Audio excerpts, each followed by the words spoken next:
El problema del dolor. C.S. Lewis.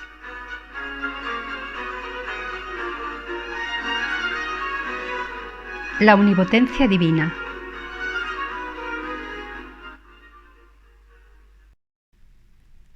Nada que implique contradicción cae bajo el entendimiento de Dios. Tomás de Aquino. Si Dios fuera bueno, querría que sus criaturas fueran completamente felices, y si fuera todopoderoso, podría hacer lo que quisiera. Mas como las criaturas no son felices, Dios carece de bondad, de poder o de ambas cosas. He ahí el problema del dolor en su forma más simple. Para resolverlo, es preciso mostrar la ambigüedad de los términos bueno, todopoderoso y quizá también feliz. Es preciso admitir desde el principio que si el significado atribuido habitualmente a esas palabras es el mejor o el único posible, el argumento anterior es irrefutable. En el presente capítulo haré algunos comentarios sobre la idea de omnipotencia y en el siguiente explicaré la noción de bondad.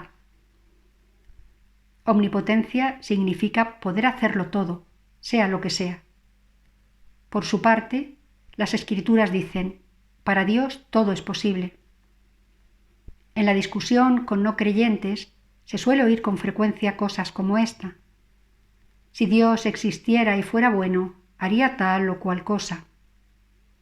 Si les hacemos ver que la acción que proponen es imposible, recibiremos generalmente la réplica siguiente: creíamos que Dios era capaz de hacer cualquier cosa. Esta respuesta plantea el problema de la imposibilidad. En el uso habitual, la palabra imposible implica una cláusula restrictiva que comienza con la expresión a menos que. Así, me es imposible ver la calle desde donde estoy escribiendo en este momento. Es decir, es imposible ver la calle a menos que suba al último piso, donde estaré a una altura suficiente para ver por encima del edificio que ahora me impide divisarla. Si tuviera una pierna rota, diría: me es imposible subir al último piso. Con esas palabras querría decir que no me es posible a menos que aparezca algún amigo que quiera subirme.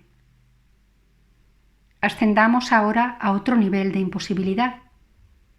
Nos situamos en él cuando decimos: es absolutamente imposible ver la calle mientras yo permanezca donde estoy y el edificio que se interpone entre ella y mi visión siga donde está. Alguien podría añadir a ello la siguiente observación: a menos que la naturaleza del espacio o de la visión fuera diferente de la que es. Desconozco qué responderían a ello los grandes filósofos y científicos. Yo, por mi parte, le daría esta contestación: ignoro si existe la posibilidad de que el espacio y la visión tengan una naturaleza como la que usted sugiere. Es evidente que la palabra posibilidad, tal como la acabamos de utilizar, hace referencia a un tipo absoluto de posibilidad e imposibilidad completamente distinto de las posibilidades e imposibilidades relativas que hemos considerado. No puedo afirmar si es posible o no, en el nuevo sentido, ver a través de las paredes, pues desconozco si es o no internamente contradictorio. Pero sé, sin el menor género de dudas, que si es algo internamente contradictorio, será absolutamente imposible. Lo absolutamente imposible se puede denominar también intrínsecamente imposible, pues encierra dentro de sí una imposibilidad constitutiva o esencial no prestada por otras imposibilidades, cuya imposibilidad dependiera, a su vez, de otras. La imposibilidad esencial no permite usar la cláusula a menos que, pues indica que algo es imposible bajo cualquier condición, en todos los mundos posibles y para todos los agentes. Todos los agentes incluye en este contexto también a Dios. La omnipotencia divina significa un poder capaz de hacer todo lo intrínsecamente posible, no lo intrínsecamente imposible. Podemos atribuir milagros a Dios, pero no debemos imputarle desatinos. Eso no significa poner límites a su poder. Si se nos ocurriera decir Dios puede otorgar y negar al mismo tiempo una voluntad libre a sus criaturas, nuestra afirmación no acertaría a manifestar cosa alguna sobre él. Las combinaciones disparatadas de palabras no adquieren súbitamente sentido por anteponerles la expresión Dios puede. En cualquier caso, sigue siendo cierto que para Dios son posibles todas las cosas, pues lo intrínsecamente imposible no es una cosa, sino una entidad. Realizar dos alternativas que se excluyen mutuamente no es más posible para Dios que para la más débil de sus criaturas, y ello no porque su poder encuentre obstáculo alguno, sino porque un sinsentido no deja de ser un sinsentido por ponerlo en relación con Dios. No estaría de más recordar que los hombres versados en dialéctica yerran frecuentemente, unas veces por argumentar a partir de datos falsos y otras por descuido en el propio argumento. Así podemos llegar a pensar que son posibles cosas realmente imposibles y viceversa. De ahí la necesidad de definir con el mayor cuidado aquellas imposibilidades intrínsecas que ni siquiera la omnipotencia divina puede realizar. Las explicaciones siguientes no se deben considerar tanto como afirmaciones de lo que es cuanto como muestras de cosas aparentemente probables. Las inexorables leyes de la naturaleza, cuya legalidad se cumple a despecho del sufrimiento o el merecimiento humanos, y que la oración sea capaz de eliminar, parece proporcionar a primera vista un sólido argumento contra la bondad y el poder divinos. Me permito decir que ni siquiera el ser omnipotente podría crear una sociedad de almas libres sin crear de forma simultánea una naturaleza relativamente independiente e inexorable. No hay razón para suponer que la autoconciencia, la capacidad de la criatura de percibirse a sí misma como un yo, pueda existir de otro modo que en contraposición con lo otro, con algo distinto del yo. La conciencia del propio yo surge por oposición al entorno, especialmente al entorno social integrado por otros yoes. Todo ello debería plantear a los meramente teístas una dificultad acerca de la conciencia de Dios. En cambio, los cristianos sabemos por la doctrina de la Santísima Trinidad que en el seno del Ser Divino existe algo semejante a la sociedad desde el comienzo de los tiempos y por toda la eternidad. Los cristianos sabemos que Dios es amor, no en el sentido de que sea la idea platónica de amor, sino porque dentro de él existe la reciprocidad concreta del amor antes de la creación del mundo. Por esa razón se propaga a las criaturas. La libertad de la criatura debe significar libertad de elección, y la elección implica cosas diferentes entre las que elegir. Una criatura sin entorno carecería de posibilidad de escoger. De ahí que tanto la libertad como la autoconciencia, que seguramente son una y la misma realidad, exijan también la presencia ante el yo de algo distinto del propio yo. La condición mínima de la autoconciencia y la libertad es, pues, que la criatura perciba a Dios y se perciba a sí misma como distinta de Dios. No hay por qué descartar la existencia de criaturas conscientes de la existencia de Dios y de sí mismas, pero ajenas a la existencia de otras criaturas semejantes.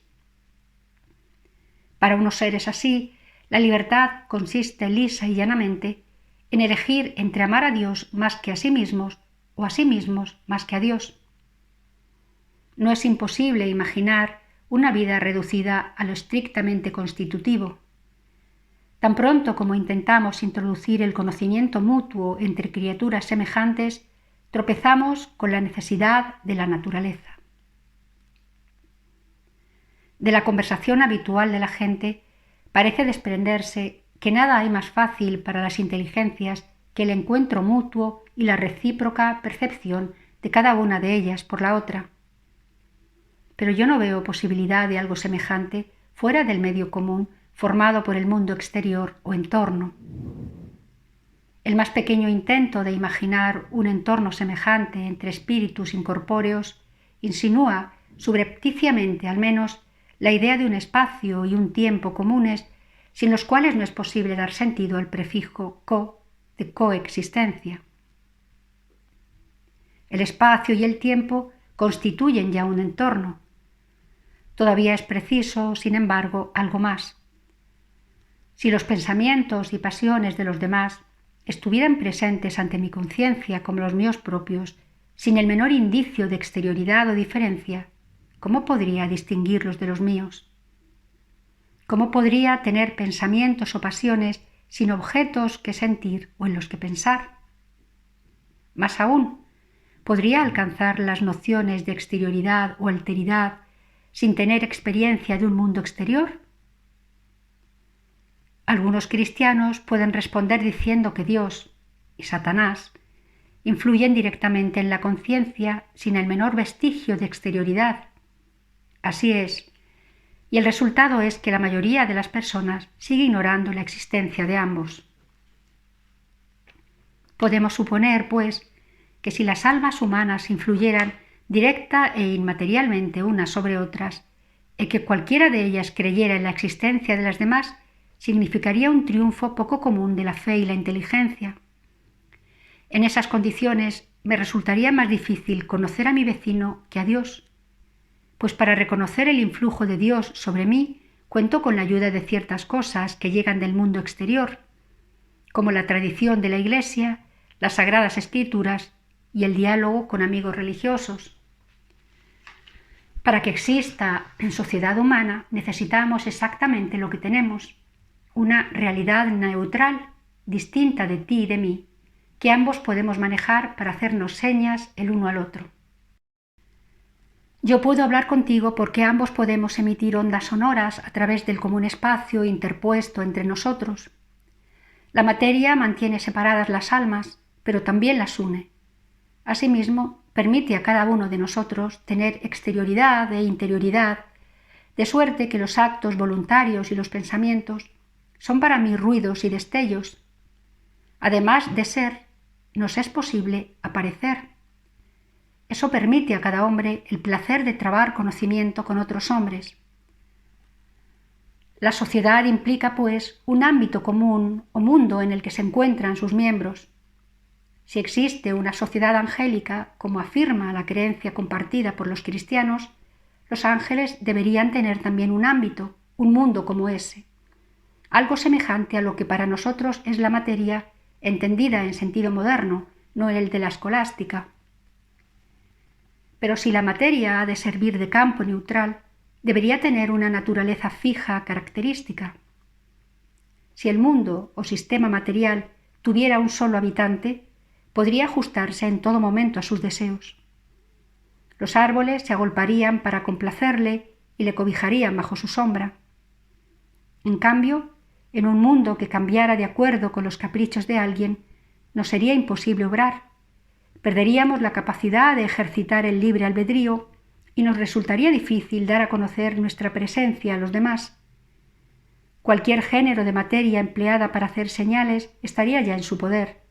Por consiguiente, no podría ser manejado por nosotros. Por lo demás, si la materia tiene una naturaleza fija y obedece leyes constantes, sus diferentes estados no se acomodarán de igual modo a los deseos de un alma determinada y serán igualmente beneficiosos para ese particular agregado de materia que es su cuerpo. El mismo fuego que alivia el cuerpo, situado a conveniente distancia, lo destruye cuando la distancia se suprime.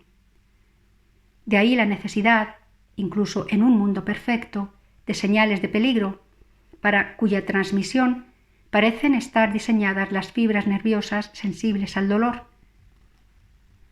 ¿Significa esto la necesidad de que exista algún elemento del mal, en forma de dolor, en cualquier mundo posible? Yo no lo creo, pues aunque sea cierto que el pecado más pequeño es un mal incalculable, el mal causado por el dolor depende de su intensidad. Por debajo de cierta intensidad, el dolor no es temido ni considerado en modo alguno como un quebranto. Nadie siente molestias por la secuencia templado, agradablemente caliente, muy caliente, abrasador, que nos advierte de la necesidad de retirar la mano expuesta al fuego.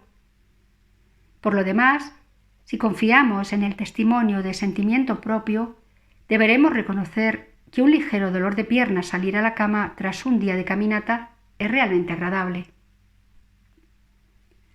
Si la naturaleza inmutable de la materia le impide ser siempre y en cualquier situación igualmente agradable para cada individuo, aún más difícil es que se distribuya en todo momento de manera que resulte igualmente conveniente y satisfactoria para los diferentes miembros de la sociedad. El camino cuesta arriba para quien va en una dirección se torna cuesta abajo para quien va en dirección contraria.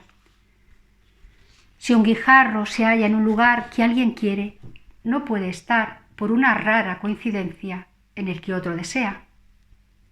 Todo esto está muy lejos de constituir un mal. Por el contrario, brinda una magnífica ocasión para el ejercicio de la cortesía, el respeto y la generosidad con los que se expresa el amor, el buen humor y la moderación. Mas también deja expedito el camino, ciertamente, a un gran mal, a saber, la competencia y la hostilidad. Si las almas son libres, no se les puede impedir que traten de resolver los problemas con enfrentamientos en lugar de hacerlo con cortesía. Y una vez que la rivalidad entre las almas se haya convertido en verdadera hostilidad, pueden aprovechar la naturaleza inmutable de la materia para infligirse daño mutuamente. La naturaleza inmutable de la madera, que nos permite utilizarla como viga, también nos brinda la oportunidad de usarla para golpear la cabeza del vecino. La inmutable naturaleza de la materia en general significa, en los casos de lucha entre seres humanos, que quienes tienen mejores armas, mayor destreza y fuerzas más numerosas, consiguen habitualmente la victoria aun cuando su causa sea injusta. Tal vez fuera posible imaginar un mundo en el que Dios corrigiera los continuos abusos cometidos por el libre albedrío de sus criaturas, de suerte que la viga de madera se tomara suave y hierba al emplearla como arma, o que el aire se negara a obedecer cuando intentáramos emitir ondas sonoras portadoras de mentiras e insultos. En un mundo así, sería imposible cometer acciones erróneas, pero eso supondría anular la libertad de la voluntad. Más aún, si lleváramos el principio hasta sus últimas consecuencias, resultarían imposibles los malos pensamientos, pues la masa cerebral utilizada para pensar se negaría a cumplir su función cuando intentáramos concebirlos. La materia cercana a un hombre malvado estaría expuesta a sufrir alteraciones imprevisibles. Una de las convicciones más arraigadas de la fe cristiana es la creencia en el poder que Dios posee, ejercido en ocasiones, de modificar el comportamiento de la materia y realizar los llamados milagros. La genuina concepción de un mundo común y estable exige, no obstante, que las ocasiones señaladas sean extraordinariamente infrecuentes. En el juego de ajedrez podemos hacer ciertas concesiones arbitrarias al adversario, las cuales mantendrían con las reglas normales del juego una relación semejante a la de los milagros con las leyes de la naturaleza. Podemos dejar que el adversario nos coma una torre o permitirle que repita una jugada y corrija un movimiento realizado inadvertidamente. Pero si le permitiéramos hacer todo lo que le conviniera en cada momento, si pudiera repetir todos los movimientos o tuviéramos que quitar nuestras piezas de su lugar siempre que no le gustara su posición en el tablero, no tendría sentido alguno seguir hablando de juego de ajedrez. Lo mismo ocurre con la vida de las almas en el mundo. Las leyes inmutables, las consecuencias derivadas de la necesidad causal y el entero orden natural constituyen los límites dentro de los que está confinada la vida común entre los hombres, pero también la ineludible condición de posibilidad de semejante tipo de vida. Si tratáramos de excluir el sufrimiento o la posibilidad del sufrimiento que acarrea el orden natural y la existencia de voluntades libres, descubriríamos que para lograrlo sería preciso suprimir la vida misma. Como he dicho anteriormente, la explicación de la intrínseca necesidad del mundo se ha propuesto únicamente como ejemplo de lo que podría ser. Lo que realmente es, solo puede decirlo el ser omnisciente, pues Él es el único que posee los datos y la sabiduría para penetrar en su esencia. No creo, sin embargo, que sea menos complicado de lo que yo he sugerido. Huelga decir que complicado alude aquí exclusivamente a la comprensión que el hombre tiene de la necesidad. No debemos entender la argumentación de Dios como la nuestra, es decir, como un proceso deductivo desde el fin, en el caso presente, la coexistencia de espíritus libres, hasta las condiciones necesarias para alcanzarlo, sino más bien como un único acto creador totalmente coherente en sí mismo, el cual se nos presenta al principio como creación de una pluralidad de cosas independientes y después como creación de cosas mutuamente necesarias. Cabe incluso elevarse por encima del concepto de necesidad mutua tal como los he bosquejado. Podemos efectivamente reducir la materia, tanto la que separa las almas como las que las reúne, a un único concepto, el de pluralidad, del que la separación y la reunión son exclusivamente aspectos diferentes. Con cada progreso del pensamiento se tornará más clara la unidad del acto creador y la imposibilidad de jugar con la creación como si fuera posible eliminar de ella este o aquel elemento. Tal vez no sea este el mejor de los mundos posibles, sino el único posible. La expresión mundos posibles no puede significar sino mundo que Dios podría haber hecho y no hizo. La idea encerrada en la fórmula lo que Dios podría haber hecho entraña una concepción exageradamente antropométrica de la libertad de Dios, sea cual sea el sentido de la libertad humana. La divina no puede significar indecisión entre alternativas y elección de una de ellas. La bondad perfecta no puede deliberar sobre el fin que se puede perseguir y la perfecta sabiduría no puede meditar sobre los medios adecuados para alcanzarlo. La libertad de Dios consiste en que la única causa y el único obstáculo de sus actos es el mismo, en que su bondad es la raíz de sus acciones y su omnipotencia el aire en que florecen. Esto nos pone en contacto con la siguiente cuestión, la voluntad divina. Nada hemos dicho hasta ahora de ella, ni hemos intentado responder a la objeción de que, si el universo debe admitir desde el principio la posibilidad del dolor, no podría haber sido creado por la bondad absoluta. Debo advertir al lector que no intentaré probar que sea mejor creer que no crear.